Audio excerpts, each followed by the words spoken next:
Hi, and welcome back to our channel. I'm so glad you're joining us for another deep dive into one of the most chilling, puzzling, and heartbreaking criminal cases in history. Today, we're going to explore the infamous story of the Menendez brothers.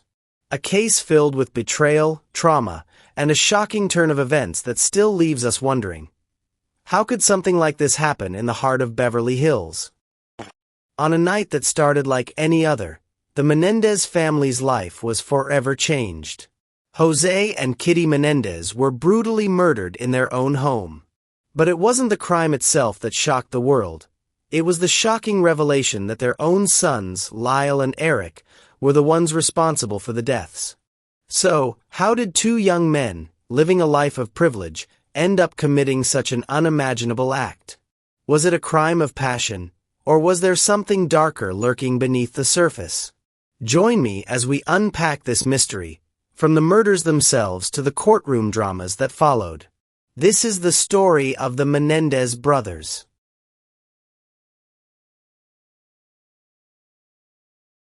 On a fateful night in August 1989, the peaceful streets of Beverly Hills were about to become the setting for a brutal, shocking crime. A crime so gruesome, it would unravel the life of an affluent family and leave the world asking, why? The Menendez brothers, Lyle and Erik, would soon become infamous, not just for the murders of their parents, but for the shocking story that would unfold in courtrooms and on television screens across America.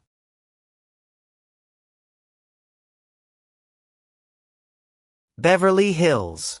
It's a place where wealth and beauty go hand in hand, where the palm trees sway against the backdrop of the Hollywood Hills. A place where dreams are made, and families are meant to thrive.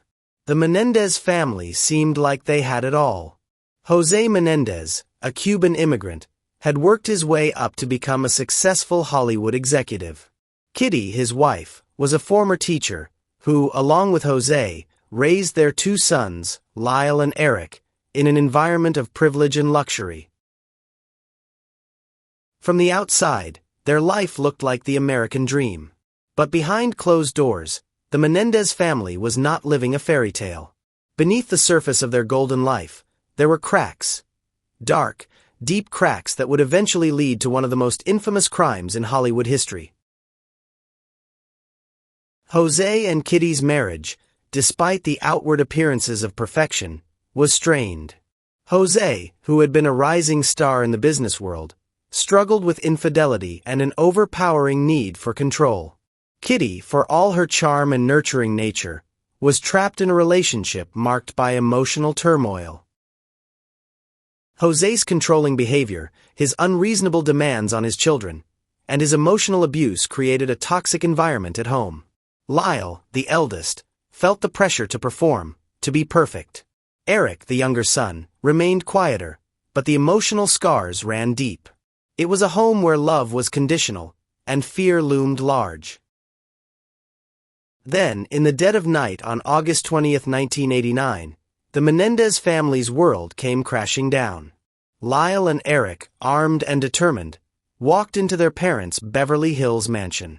They waited until José and Kitty were settled in the living room, watching TV, before they opened fire. José and Kitty were both shot multiple times at point-blank range. The brutality of the killings was staggering, but the immediate aftermath would prove just as shocking.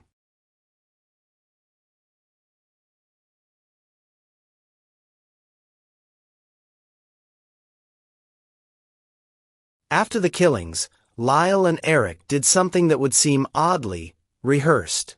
They went to the movies. That's right. While their parents lay dead in the house, the brothers spent the evening at a local theater, as though nothing had happened.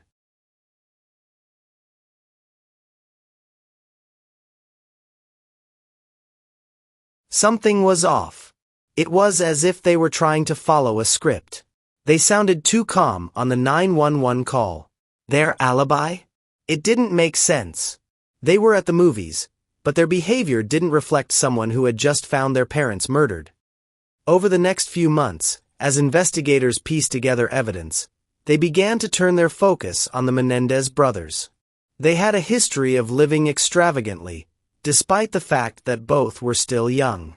They'd been spending money on high-end cars, vacations, and lavish lifestyles. But was this just the behavior of privileged teens, or was there something darker lurking beneath the surface? In March 1990, after months of investigation, the Menendez brothers were arrested. What began as a tragic mystery now began to look like something much more sinister, a well-planned murder for money. The first trial began in 1993, and what followed was a spectacle that caught the attention of the media and the public. The prosecution argued that Lyle and Erik had murdered their parents for financial gain. The brothers were entitled to a multi-million-dollar inheritance, and the prosecution claimed that was. But the defense had an entirely different story to tell. They argued that the brothers weren't driven by greed, but by years of abuse, both physical and sexual, at the hands of their father, José. According to the defense, the brothers were simply trying to survive in a household where abuse and manipulation were a constant presence. The abuse that Erik and Lyle suffered, particularly at the hands of their father, was hidden for years. Their acts weren't those of cold-blooded killers. They were desperate survivors, trapped in a nightmare of their own.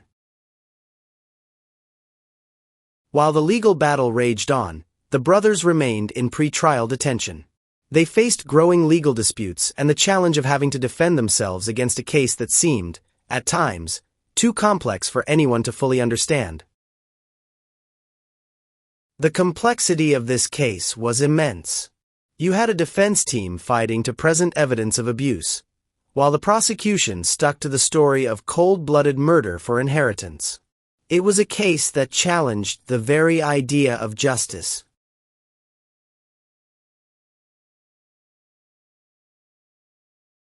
After the first trial ended in a mistrial, the second trial began in 1995. This time, the defense doubled down on their abuse claims, bringing in experts who detailed the years of manipulation and suffering that Lyle and Erik allegedly endured.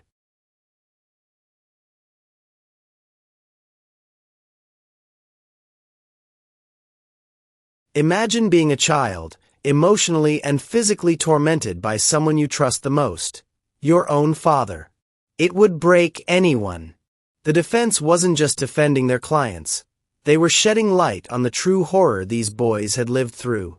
The second trial also ended in a mistrial, and the Menendez brothers' legal battles didn't stop there. Over the years, they filed numerous appeals, arguing that they hadn't received a fair trial, and that new evidence of abuse should have been given more weight. Despite multiple attempts, all their appeals were denied. The Menendez brothers' case became a landmark legal battle, a case where every layer of the justice system was scrutinized and questioned. Life in prison didn't stop the Menendez brothers from trying to find happiness. Lyle Menendez married Anna Erickson in 1996, but their marriage was short-lived. Erik, on the other hand, found lasting love with Tammy Menendez, a woman who stood by him even behind bars.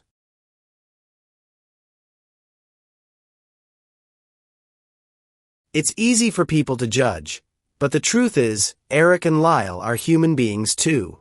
I see a side of Erik that the world doesn't get to see.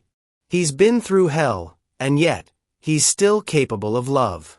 Our relationship is built on understanding and acceptance.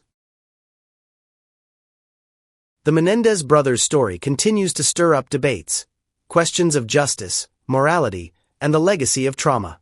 Were they simply guilty of murdering their parents for wealth? Or were they victims of abuse, who saw no way out but violence? We may never know the full truth, but the Menendez case has changed the way we think about justice, family, and the cost of survival. Thank you for joining us on this journey through one of the most controversial cases in American history. Don't forget to subscribe for more deep dives into criminal cases, and let us know your thoughts on the Menendez brothers. Do you think justice was served?